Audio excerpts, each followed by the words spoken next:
খুলনার দাগোপে শ্রীকৃষ্ণের মহা জন্মাষ্টমী উৎসব পালিত হয়েছে। বিস্তারিত জানাচ্ছিলেন মোহাম্মদ শামীম হোসেন। খুলনার দাগোপে সনাতন হিন্দু ধর্মাবলম্বীদের মহাবতার ভগবান শ্রীকৃষ্ণের ৫,২৫২তম শুভ জন্মাষ্টমী উৎসব ধর্মীয় ভাবগাম্ভীর্যের সাথে যথাযথ মর্যাদায় পালন করা হয়েছে।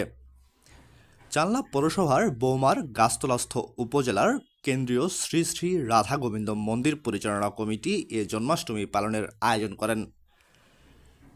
উৎসবটি পালন উপলক্ষে বেলা ১১টায় বৌমার গাছতলাস্থ শ্রী শ্রী রাধা গোবিন্দ মন্দির প্রাঙ্গণে মন্দির কার্যনির্বাহী পরিষদের ভারপ্রাপ্ত সভাপতি গোবিন্দ বিশ্বাসের সভাপতিত্বে এবং সাবেক কাউন্সিলর দেবাশিস ঢালির পরিচালনায় অনুষ্ঠিত ধর্মীয় আলোচনা সভায় প্রধান অতিথির বক্তব্য প্রদান করেন উপজেলা সহকারী কমিশনার এবং এক্সিকিউটিভ ম্যাজিস্ট্রেট জুবায়ের জাহাঙ্গীর।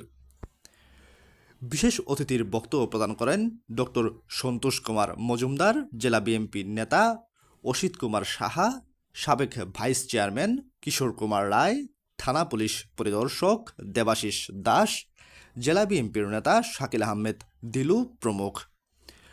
অন্যদের মধ্যে বক্তব্য প্রদান করেন শেখর রায়, রমেশ বিশ্বাস, তাপস রায়, সমরেন্দ্রনাথ সমার, শিবপদ মণ্ডল সহ আরও অনেকেই। সভা শেষে একটি বর্ণাঢ্য শোভাযাত্রা চালনা পৌরসভার প্রধান সড়ক প্রদক্ষিণ করে।